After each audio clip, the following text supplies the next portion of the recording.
and that you don't agree with them. And if you're going to try and shut up. Shut up. Hold on one sec. If you're going to try and an atheist and a theist debate one another, and the shouting begins so quickly. I'm Marco Arroyo. Welcome back to In Between Sundays. You got to check this out. Look at the first clip that I'll show you from the debate between Matt Dillahunty and Cliffe Knechtle. Don't know how to say his last name. They're debating on whether or not Christianity is true, and man, these guys don't like each other. Matt Dillahunty is famous for being rude, condescending in his debates. Again, and honestly, I expect I hold Cliffe Knechtle to a higher standard as the guy who's trying to represent God in this scenario, represent Jesus in this scenario. And I think he handles himself as best as he possibly could, maybe better than I would have in this situation. In fact, watching this, there were a couple times where I wanted to say something to Matt Dillahunty because he really tries to get people upset. But here they have this debate about scholars and authorship of the New Testament. Check this out. Look how bad it gets. 200 years later, doesn't have information to the full expanse of Christendom of what we've discovered about the writings in order to compare them. Just like the early historians who were not contemporaries, but were potentially talking to contemporaries, were writing about what they heard. They don't have the investigative ability to do it. They don't have the understanding of analyzing writing. Nothing I'm saying here is remotely controversial among New Testament scholars. But yes, it is very controversial. No, it's controversial for people like you, not for New Testament scholars. Study Daniel Wallace down in New Orleans. You can cite one or two if you want to, but if you go to earlychristianwritings.com, if you go... Writings of John Lennox, Professor Emeritus in Mathematics at Oxford University. Sure. Read about the first woman president of MIT. Okay. Susan Hockworth. She's a follower of Christ. These are brilliant. So even if... So for you to minimize Christians as being a bunch of narrow-minded fundamentalists who can't study, that's really, really incredibly detrimental. Sir, I did not. Yes, you did. No, sir, I did not. That's a blatant lie. I did not care.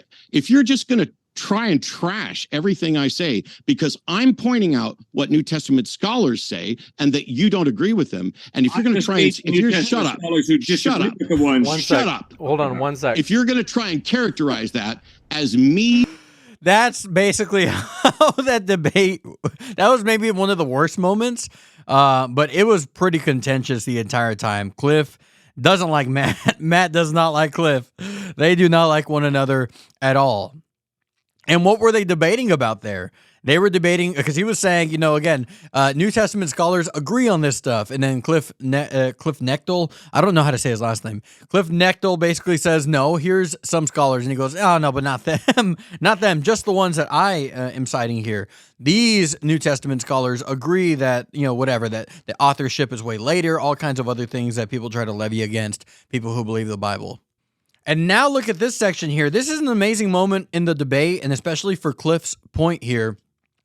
Matt and him are having a debate on whether or not the Bible is not just reliable in the sense that we have what they had, but is it actually true? Notice this part. Comparison to what could have or likely was the original, but we don't know.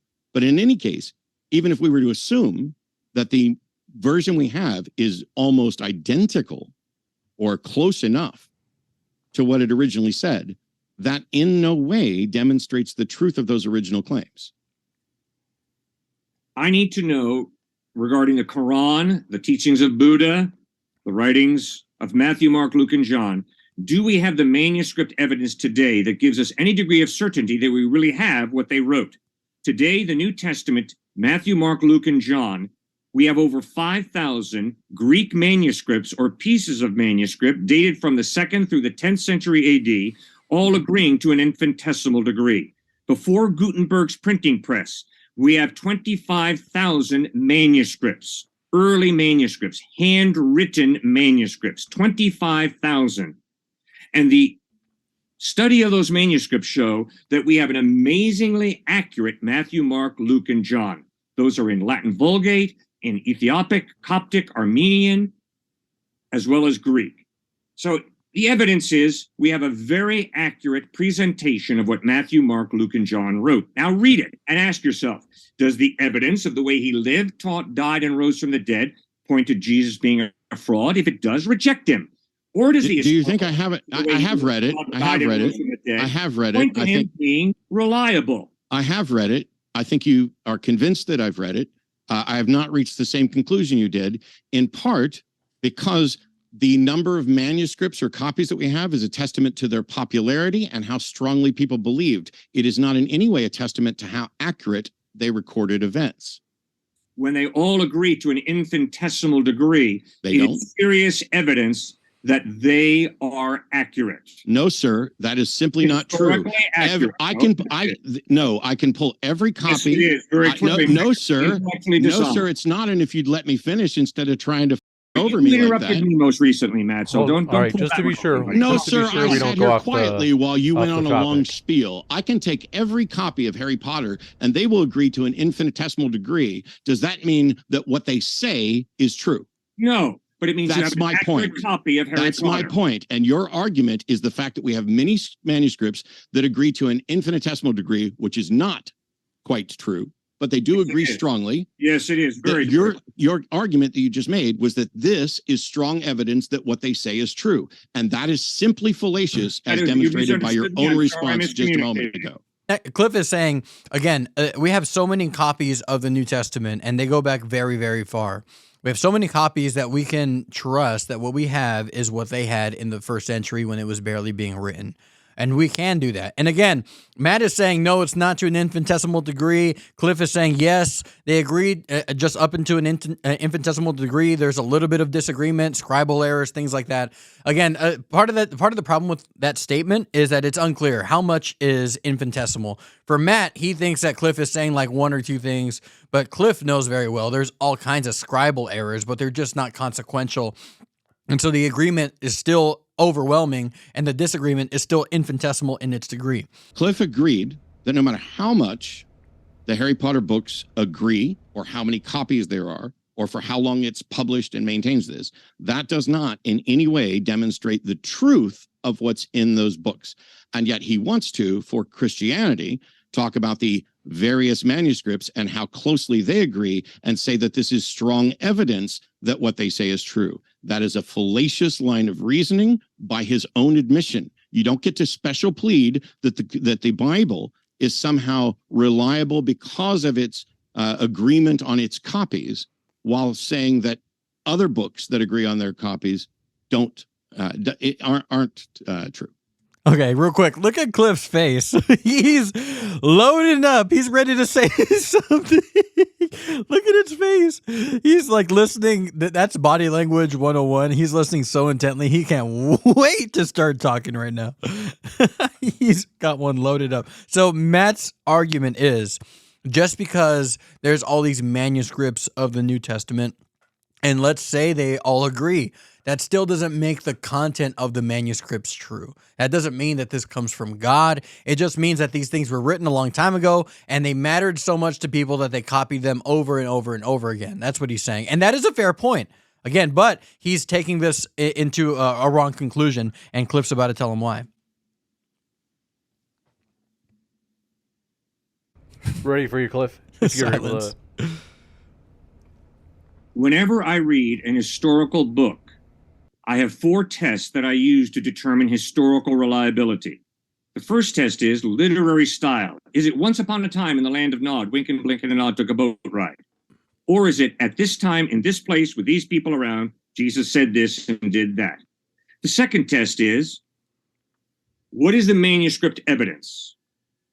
And the manuscript evidence for the New Testament is overwhelmingly clear that we have an accurate presentation of what Matthew, Mark, Luke, and John wrote. Doesn't mean it's the truth, but we have an accurate representation of what they wrote. He's saying it's just part of the case, the manuscripts. Third test, archaeology. Does archaeology support and verify the place names, the names of the rulers like Pontius Pilate, Herod Agrippa? Yes, archaeology verifies the New Testament, like the Pool of Siloam in the Gospel of John. And then fourth test is, are there contradictions within the text that point to massive confusion on the part of the authors? No, there are no contradictions in the Gospels. There's a tremendous internal harmony and consistency. That does not mean the Bible's a word of God. It doesn't mean anything other than these Gospels of Matthew, Mark, Luke, and John are historically reliable. Simply read them as history and ask yourself, does the historical evidence point to Christ being credible, or does it not? Okay, so that's Cliff's argument, essentially, that this is an extremely strong case can be made. That's what he's saying. And I like that, and the part of me doesn't like the argument, but again, it's an easy burden of proof. That's kind of why he's doing it, I think. And a lot of people do this. When they debate someone, they don't debate their truest belief or their truest position. They debate the easiest one that is still kind of in the realm of what they believe, but the easiest level that can be the most understood and the most easily to argue for, essentially. So Cliff believes these are things that indicate to us that the Bible is the Word of God. I'll tell you what Cliff really believes in a second, but in a debate, it makes sense, and it's not dishonest to say this is the argument that I'm making, because it's very easy to defend. Again, not that the other one is indefensible, but just one is easier than the other. Matt Dillahunty does the same thing. You look at, I've heard Trent Horn, a Catholic, say that he does that too. Most people in debate do that, just so that the debate can move along and arguments can be debated in their more foundational form, essentially. So, manuscripts don't mean that the Bible is true. That is correct. Just because you have a copy of something, and Matt Dillahunty's point is correct, just because you have a bunch of copies of Harry Potter and they all agree, doesn't mean that Harry Potter is real. Sorry to break it to you, Harry Potter is not real. But the thing that Matt misses is that the Bible is unlike any other book. It is unlike any other book. If the more you read the Bible, the more you will marvel at how unlike it is compared to other books. The historical accuracy in the Bible is amazing, unlike anything else from its time. From antiquity, obviously there are books written today that are accurate, recording 1900s history, 1800s history. But for recording what happened back then, the Bible is so insanely accurate. And every single time we uncover more information historically, archaeologically, place names like Cliff mentioned, the Bible is always right. That is so impressive, and it should be impressive for a book of its time. But not only that, the Bible includes so many instances of scientific foreknowledge. There are very good reasons now that we understand today why God gave them all those weird laws in Leviticus, dietary laws. We get it now.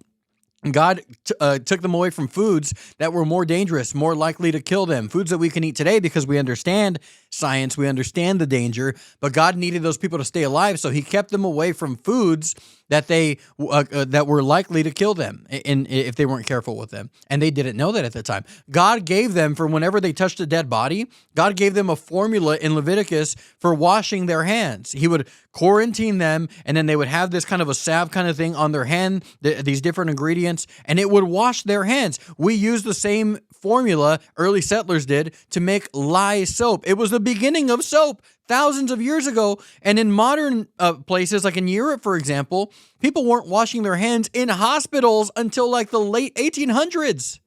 Again, scientific foreknowledge, and that's just one example. There are two examples. Scientific foreknowledge is unbelievable. The life of the flesh is in the blood, Leviticus 17, and yet people were bloodletting.